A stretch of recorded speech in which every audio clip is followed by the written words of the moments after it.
우리가 함께 보실 말씀은 마태복음 5장 38절로부터 48절까지의 말씀입니다. 마태복음 5장 38절로부터 48절까지의 말씀을 저와 여러분이 한 절씩 교독하겠습니다. 제가 먼저 38절 읽습니다. 또 눈은 눈으로 이는 이로 갚으라 하였다는 것을 너희가 들었으나 나는 너희에게 이르노니 악한 자를 대적하지 말라. 누구든지 내 오른편 뺨을 치거든 왼편도 돌려대며 또 너를 고발하여 속옷을 가지고자 하는 자에게 겉옷까지도 가지게 하며 또 누구든지 너로 억지로 우리를 가게 하거든 그 사람과 심리를 동행하고 내게 구하는 자에게 주며 내게 후고자 하는 자에게 거절하지 말라.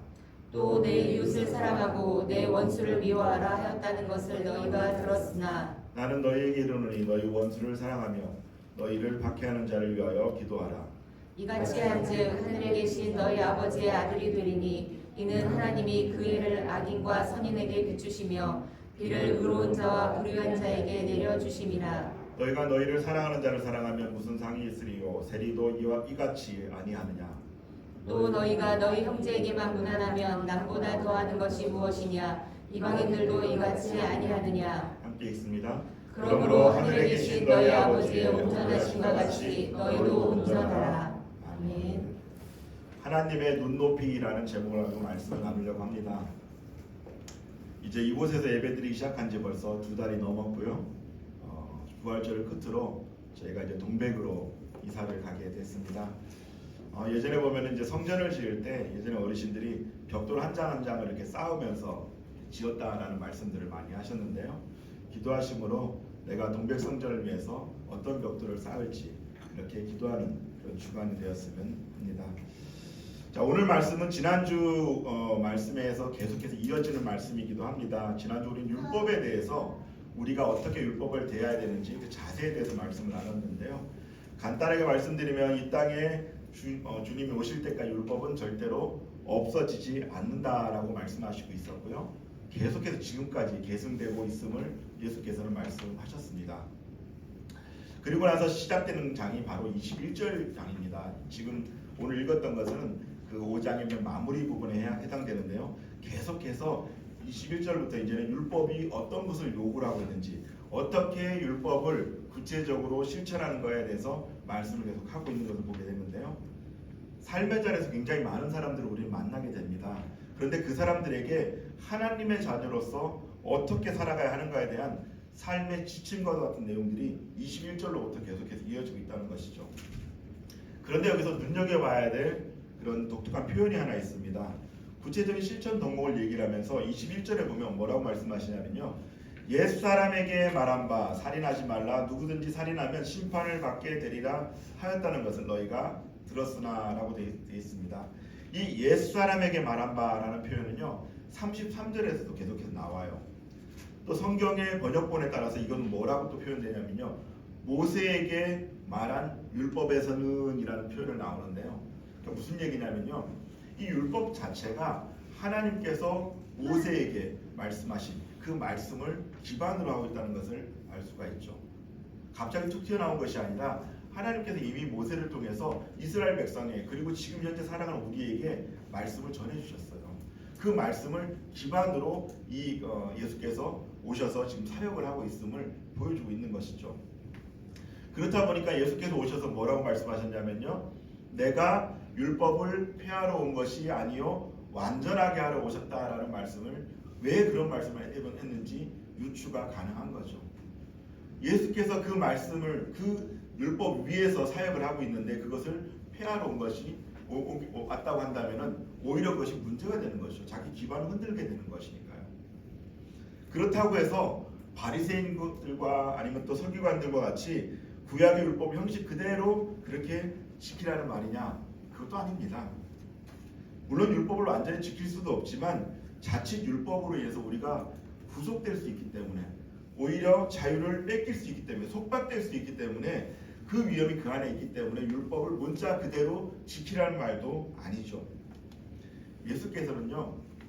그 율법에 담긴 그 진정한 의미를 깨달아서 그 정신을 지킴으로 자유하기를 원하시는 것이 하나님의 마음이고 예수님의 마음인 겁니다. 그래서 새로운 질서와 새로운 기준을 제시한 것이죠. 어쩌면 이 마태복음 5장은요, 마태복음을 통틀어서 아니면 신약을 통틀어서 전 성경을 통틀어서 가장 중요한 말씀이라고 할 수가 있습니다. 산상수훈이 여기에 있고요. 그 산상수훈을 통하여서 그리고 이 율법을 통해서 하나님께서 왜 이 땅 가운데 예수 그리스도를 보낼 수밖에 없었는지에 대한 이야기가 나오고 있기 때문이죠. 오늘 본문을 통하여 예수 그리스도께서 완전하게 하신 그 율법에 대해서 우리가 어떻게 받아들여야 되는지 그런 하나님의 음성을 듣는 시간이 되기를 원합니다. 우리가 읽은 본문을 보면요, 처음 등장하는 것이 이른바 동해보복법이라는 것이 등장을 합니다. 38절 말씀인데요, 함께 한 목소리 읽습니다. 시작. 또 눈은 눈으로 이는 이로 갚으라 하였다는 것을 너희가 들었으나. 네, 이 동해보복법은요, 받은 해를 동일하게 이 가해자에게 돌려줌으로 공의를 실현시킨다라는 의미입니다. 그런데 이게 계속해서 내려와 있고요.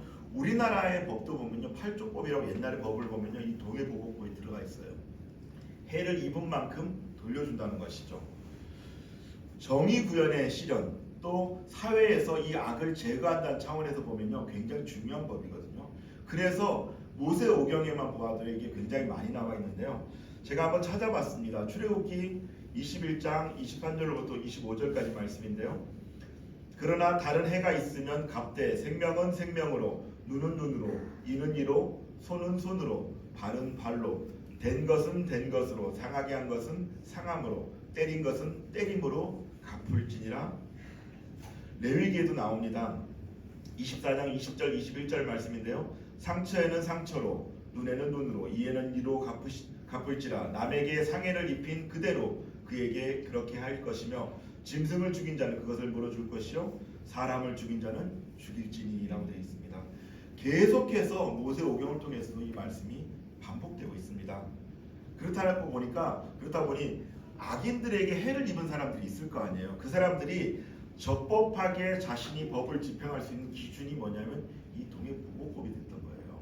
이 법으로 인해서 누군가가 왜 다른 사람에게 그렇게 행동하냐고 물어봤을 때 이 법이 이렇게 돼 있기 때문에 그렇게 할 수 있어 라고 하는 기준이 됐던 법이 이 법이었던 거예요.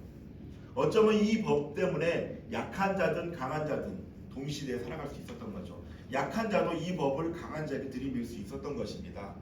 그런데 이 법을, 이런 의미를 지닌 법을 주님께서는 재해석하시면서 금지를 시킨 거예요. 39절 말씀 읽습니다. 나는 너희에게 이르노니 악한 자를 대적하지 말라. 누구든지 내 오른뺨을 치거든 왼편도 돌려대며. 시작부터가 참 굉장히 쉽지 않은 말씀입니다. 특히 악한 자를 대적하지 말라는 이 명령으로 서두를 여셨는데요. 이 악한 자라고 한 말은 이 포네로스라는 말로서 굉장히 비열한 걸 뜻합니다.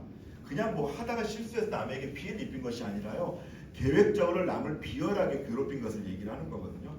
그리고 끊임없이 괴롭히는 걸 얘기를 해요. 근데 그런 상대에게 어떠한 복수도 삼가하라는 의미로 말씀을 한 겁니다. 이 말씀 속에 담긴 의미를 볼 때 피해자가 마땅히 주장할 수 있는 이 피해 보상의 권리를 포기하라는 이 말씀이, 이것을 듣는 사람들에게 굉장히 충격을 줬을 것입니다.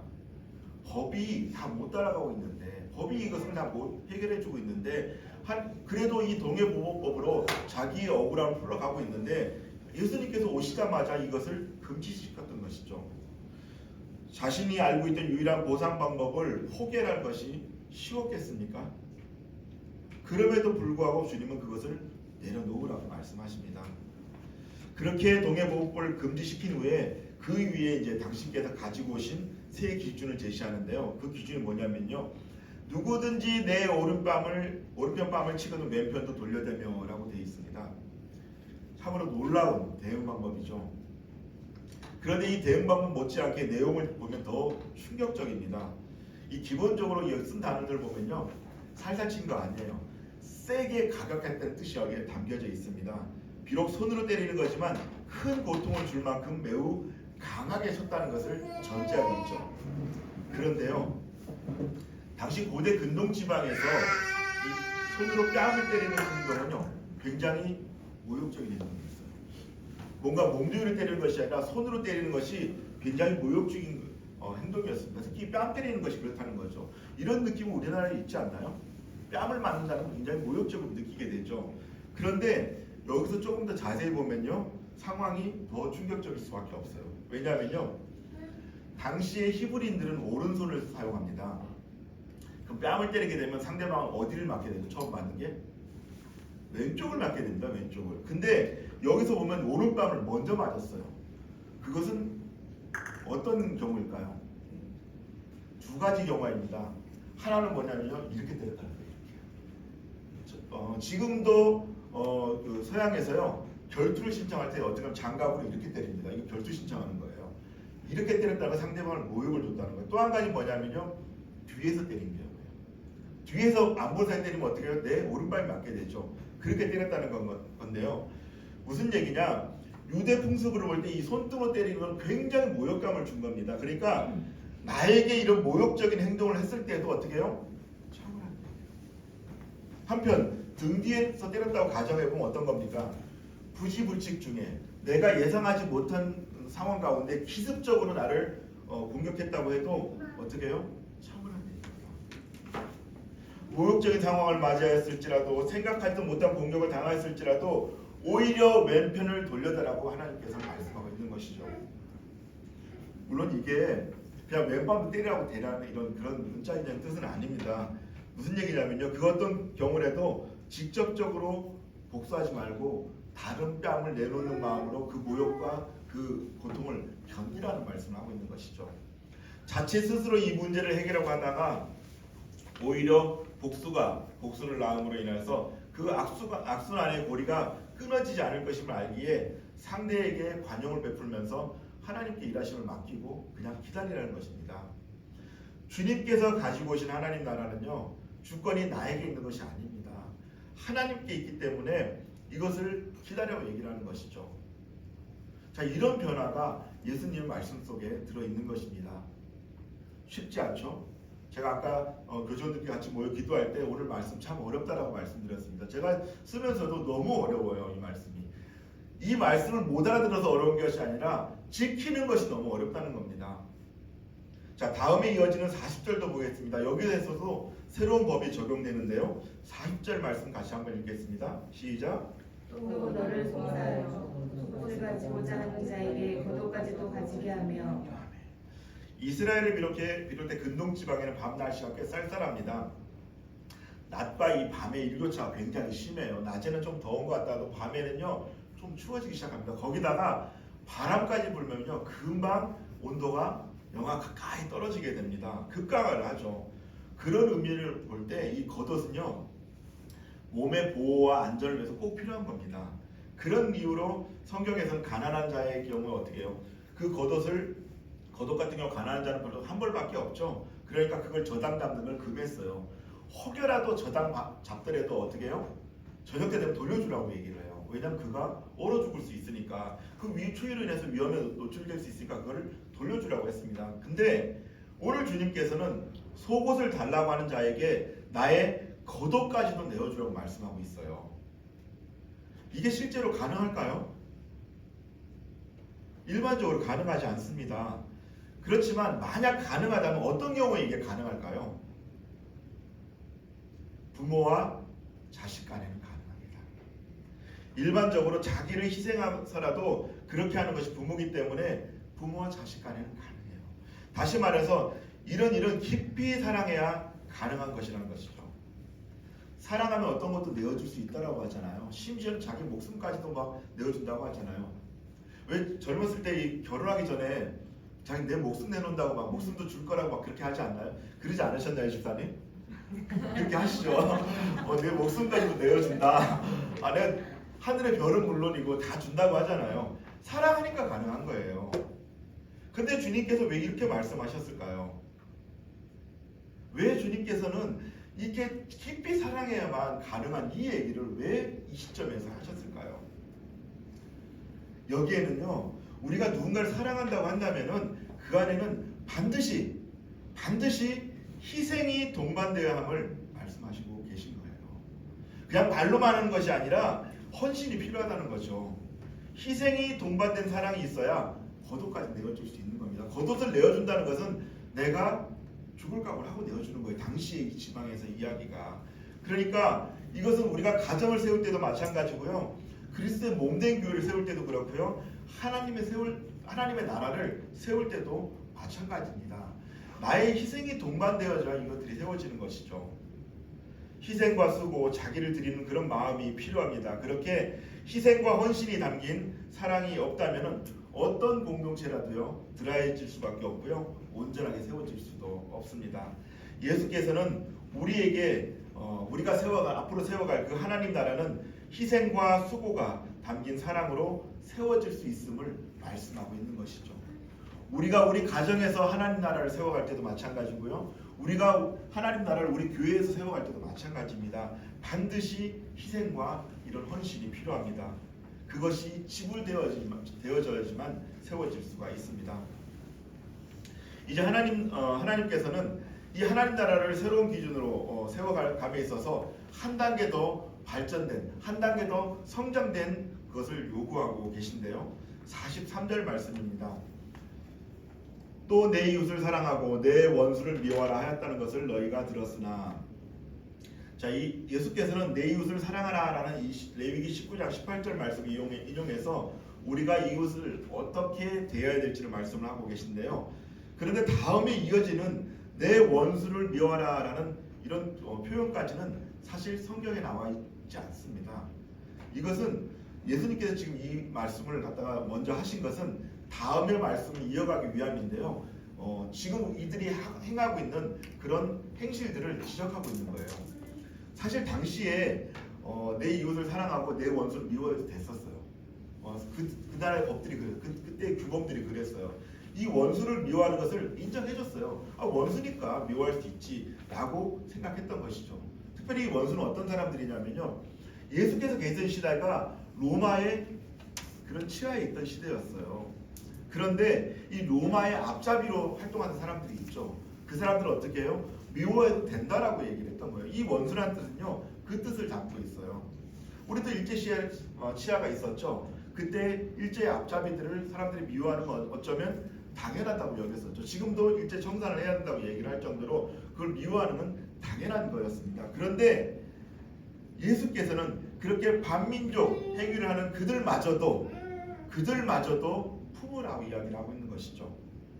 그런 시대 상황에서 도저히 할 수 없는 것을 이웃사랑의 새 기준으로 제시한 것입니다. 44절 말씀인데요. 함께 읽습니다. 시작. 나는 너희에게 이르노니 너희 원수를 사랑하며 너희를 핍박하는 자를 위하여 기도하라. 아멘. 원수를 미워하라가 아니라 그런 자들조차도 어떻게 해요? 사랑하며 나아가서는 그들을 위해서 기도하라고 말씀하십니다. 이 기도하라는 말이 현재 명령형으로 쓰였어요. 무슨 얘기냐? 지금 당장 기도하라. 내가 누군가가 미워지면요, 그를 위해서 지금 당장 지체하지 말고 즉시 기도하라고 말씀하신다는 것이죠. 근데 여러분, 이 기도의 내용이 무슨 내용일까요? 흐름상 볼 때 이 기도 내용은 우리가 짐작할 수가 있습니다. 저주의 내용이 아닙니다. 이 기도의 내용은 그들을 위해서 진실된 마음으로 기도하라는 뜻을 담고 있습니다. 미워하는 감정을 넣어서 기도하는 것이 아니라 그들을 정말로 사랑하는 마음으로, 아끼는 마음으로 기도하라고 얘기하고 있는 것이죠. 이렇게 해보신 적이 있으신가요?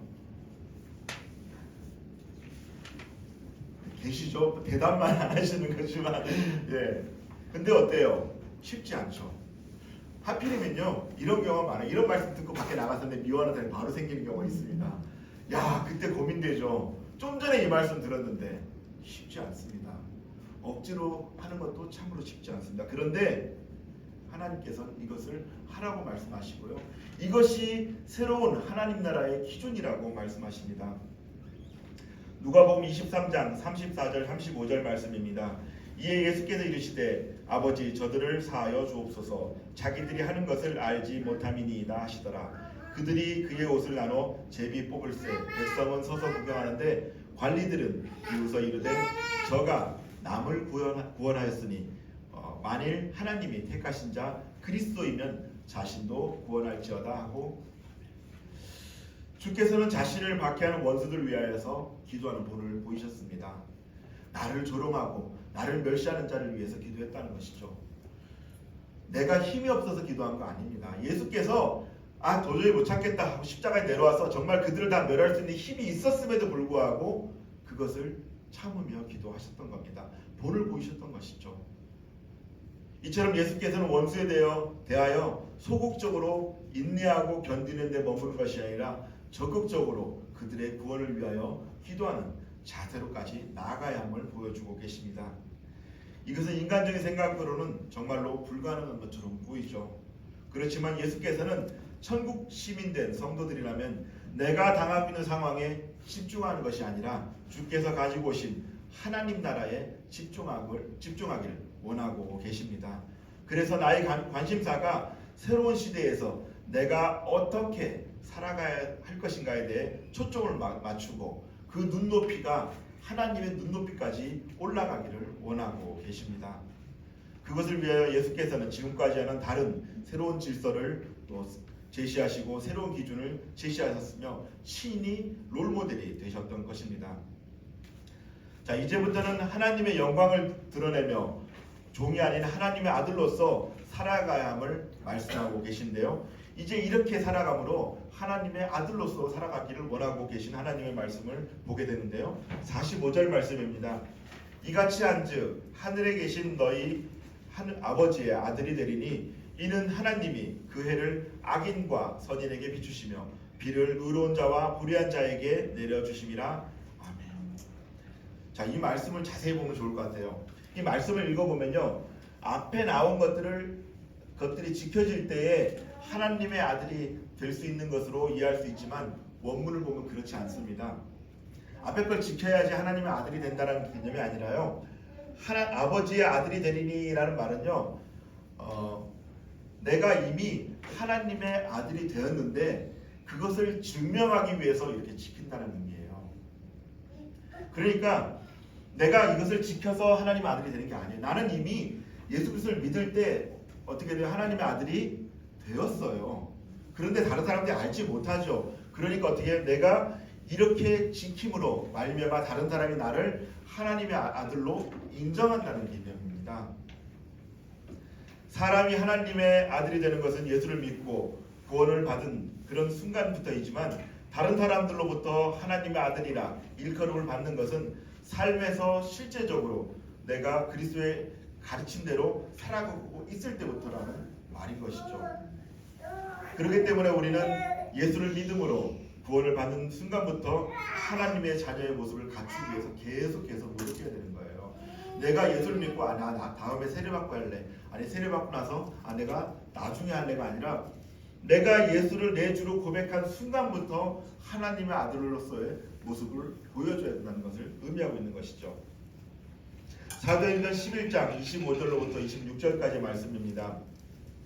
바나바가 사울을 찾으러 다소에 가서 만남에 안디옥에 데리고 와서 둘이 교회에 1년간 모여 있어 큰 무리를 가르쳤고 제자들이 안디옥에서 비로소 그리스도인이라 일컬음을 받게 되었더라. 아멘. 바울과 바나바가 교회를 세우고 성도들을 가르치고 양육을 하였더니 그들의 살아가는 모습을 보고 뭐라 그래요? 안디옥 사람들이 저들은 그리스도인이네 라고 이야기를 한 겁니다. 그리스도인으로서의 모습이 삶에서 나타났던 것이죠. 우리도 하나님의 자녀가 되었으면 이제 삶의 자리에서 하나님의 자녀의 모습으로 살아가야 됩니다. 교회뿐만이 아니라요, 교회 밖을 나서고 가정에서, 내 삶의 자리, 일터에서, 내 학교에서 그리스도인으로서 그리고 또 하나님의 자녀로서의 모습이 나타나야 되는 것이죠. 자, 이제 이렇게 나타나야 되는데 어느 정도까지 나타나야 되느냐? 하나님께서는 어느 정도 선까지 원하시냐? 46절, 47절 말씀 저와 여러분이 한 절씩 교독합니다. 내가 먼저 46절 있습니다. 너희가 너희를 사랑하는 자를 사랑하면 무슨 상이 있으리요? 세리도 이같이 아니하느냐? 또 너희가 너희 형제에게만 무난하면 남보다 더하는 것이 무엇이냐? 이방인들도 이같이 아니하느냐? 세리는 로마의 앞잡이 역할을 하는 사람들로서 당시 유대인들에게 아주 손가락질을 받던 사람들이었습니다. 그런데 예수께서는 자신을 사랑하는 사람, 그러니까 나를 좋아하는 사람만 골라서 사랑한다면 이 세리와 다를 바 없다는 얘기예요. 우리를 좋아하는 사람만 사랑하고 우리를 형제라고 생각하는 사람들만 무난하고 그 사람들에게 관심을 가지면은 그거는 이방인과도 다를 바가 없다라고 이야기를 하고 있는 것입니다. 예수께서는요, 앞서 말씀드린 것처럼 우리가 하나님의 자녀라면 비록 나를 핍박하고 나를 사랑하지 않는 사람이라고 할지라도 그를 위해서 기도하라고 말씀하십니다. 그리고 적당히 기도하는 책이 아니라 그 수준이 하나님의 온전하심과 같은 수준까지 끌어올리셨어요. 48절 말씀 보면요, 그러므로 하늘에 계신 너희 아버지의 온전하심과 같이 너희도 온전하라. 이 온전하다는 말이 결여됨이 전혀 없다는 뜻이거든요. 하나님의 온전하심이 얼마나 이게 완벽하겠습니까? 그 정도까지 다른 이들을 사랑하고 그들을 위해서 기도하라고 말씀하고 계시는 겁니다. 사실 인간이 이렇게 이것을 감당하기는 어렵습니다. 온전하게 이 하나님 말씀 따르기가 어렵죠. 근데 하나님께서는 이거를 요구하고 계신 겁니다. 자세히 보면요, 내가 온전할 수 없는데 왜 하나님께서 이렇게 온전하게 하라고 자꾸 말씀하시지라고 얘기하는데요, 이것은 완벽하게 그것을 행해라는 뜻이 아닙니다. 우리가 완벽하게 할 수도 없어요. 그러면 이게 무슨 어떤 온전함을 말하는 거냐면요, 내가 하나님과의 관계에 있어서 온전함을 가지고 그들을 섬기라는 뜻이 담겨 있는 겁니다. 내가 누굴 섬긴다면요, 온전하게 섬길 수 없어요. 그렇다고 대충대충 하라는 것이 아니라 내가 하나님과 온전함을 가지고 있으면요, 내가 혹시 잘못 섬기더라도 어떻게 해요? 하나님께서 늘 일깨워 주실 거 아니에요. 이거 잘못하고 있는 거야, 제대로 섬겨야지, 일깨워 주실 거 아니에요. 그럼 어떻게 해요? 내가 잘못 섬기고 있다가도 다시 그것을 고쳐서 바로 섬길 수가 있게 되겠죠. 그 온전함을 갖고 섬기라는 얘기를 하고 있는 겁니다. 없는 걸 가지고 억지로 남을 섬기고 없는 걸 가지고 그거를 힘겹게 남을 섬기라는 얘기가 아니에요. 하나님께서 주신 그 마음을 가지고 하나님께서 주신 그 은혜를 가지고 섬기라는 뜻이 이 온전하게 섬기라는 뜻에 담겨져 있는 의미입니다. 그리스도의 제자이자 하나님의 자녀라면 이렇게 하나님의 온전하심과 같은 온전함에 이르는 것이 우리의 목표이자 하나님의 눈높이임을 알아야 합니다. 네, 말씀을 맺으려고 합니다. 오늘 하나님께서는 하나님 나라를 살아가는 우리에게 삶의 자리에서 구체적인 그런 실천 덕목들을 제시하셨습니다. 이 질서들이 기존 질서와 전혀 다른 것입니다. 기존 질서를 깨고 새로운 하나님 나라의 기준을 선포하신 것이죠. 그런데 오늘 말씀에 살펴본 바와 같이 새로운 기준으로 살아가는 것이 쉽지가 않습니다. 자신에게 해를 가하는 이들에게 보복하지 않고 하나님의 일하심을 기대하는 것이 쉽겠습니까? 누군가를 사랑하기 위해 자신을 희생하는 것이 말처럼 그렇게 쉽겠습니까? 나를 미워하는 자들을 위해 전심을 다해 기도하는 것은 어떻습니까? 게다가 하나님께서 이 모든 것을 하나님의 온전하심에 따라 행하라고 말씀하십니다. 그 어느 것도 우리의 능력, 우리의 의지, 우리의 생각으로는 조금도 실천할 수가 없는 내용들입니다. 그래서 예수께서 오신 겁니다. 예수께서 오셔서 새로운 기준을 제시하시고 새로운 방법을 제시하셨는데 여기서 그친 것이 아니라 당신께서 이것을 직접 롤모델로 살아내셨습니다. 우리에게 명령하시고 끝난 것이 아니라 신이 당신께서 본이 되신 것이죠.